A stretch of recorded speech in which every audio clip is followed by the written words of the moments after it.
हरे कृष्णा। सभी व्रतों में सर्वश्रेष्ठ है एकादशी का व्रत। ऐसा कहा जाता है कि अगर कोई व्यक्ति बाकी सभी व्रत और उपवास नहीं कर पाता है तो भी यदि वह सिर्फ एकादशी व्रत का पालन करे तो उसे बाकी सभी व्रतों का पालन करने की आवश्यकता नहीं रह जाती। और कारण यही है कि सामान्य रूप से किए जाने वाले बाकी सभी व्रत और उपवास मनुष्य को भौतिक सुख समृद्धि देने की बात करते हैं, लेकिन एकादशी का व्रत मनुष्य को भौतिक सुख समृद्धि तो देता ही है अपितु उसके साथ साथ परम आध्यात्मिक फल भी प्रदान करता है। इसलिए अगर कोई मनुष्य इस भौतिक बंधन से मुक्ति प्राप्त करना चाहता है वो इस एकादशी व्रत का पालन अवश्य करना चाहिए। तो चलिए इस निर्जला एकादशी के उपलक्ष्य में आज हम एक महत्वपूर्ण और अनसुनी पौराणिक कथा का श्रवण करते हैं और इस वीडियो को अंत तक जरूर देखिएगा क्योंकि इस कथा के बाद आपके लिए एक विशेष समाचार है।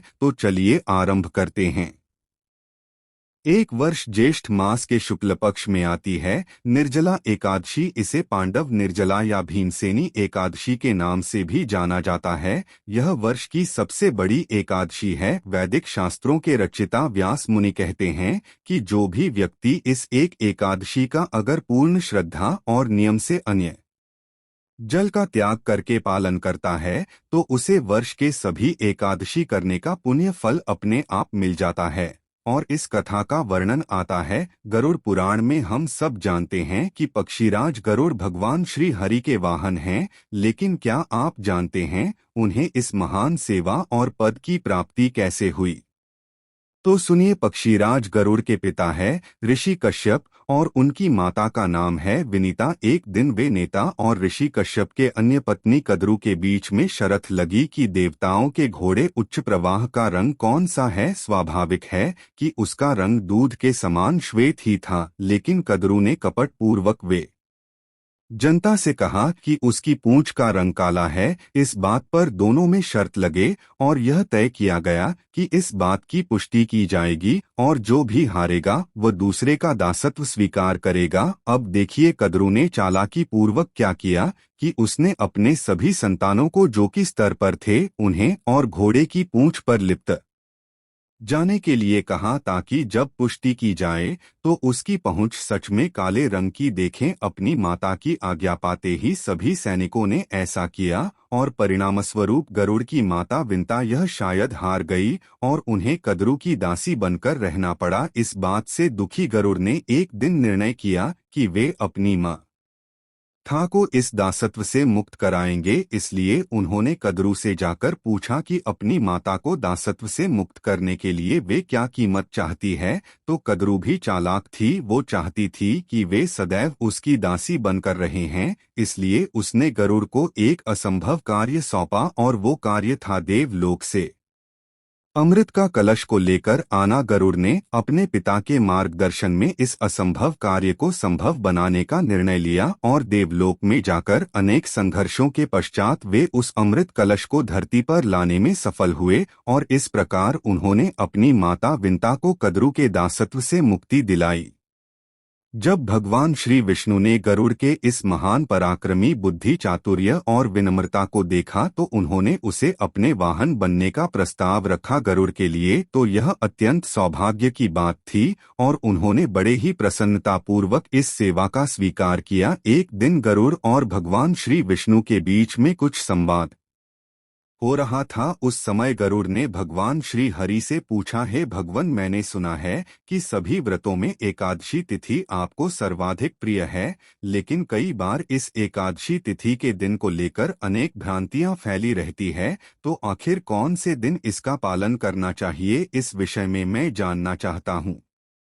इसके उपरांत इस एकादशी तिथि के महात्म्य के विषय में भी मैं जानने के लिए उत्सुक हूँ। हे प्रभु, यदि आप मुझे योग्य समझें तो कृपया इस विषय में कुछ मार्गदर्शन प्रदान करें। गरुड़ के विनम्रता और जन कल्याण युक्त जिज्ञासा ये दोनों देखकर भगवान श्री विष्णु ने कहा है, पक्षीराज, यह सत्य है कि मास में 2 बार यानी शुक्ल पक्ष और कृष्ण पक्ष में आने वाली एकादशी तिथि मुझे सर्वाधिक प्रिय है। एक समय इस पृथ्वी पर महान राजा मांधाता ने ऐसी एकादशी व्रत का पालन करके पुण्य अर्जित किया था और उसके परिणामस्वरूप उन्हें संपूर्ण पृथ्वी का एक चक्रीय साम्राज्य जब प्राप्त हुआ था। इसलिए प्रत्येक व्यक्ति अपने जीवन के परम लक्ष्य आध्यात्मिक जीवन में उन्नति हेतु इस एकादशी का व्रत अवश्य करना चाहिए। और रही बात एकादशी तिथि के सटीक पालन के देने की, तो ध्यानपूर्वक सुनो। एक समय धृतराष्ट्र की पत्नी गांधारी ने दशमी वृद्धा एकादश का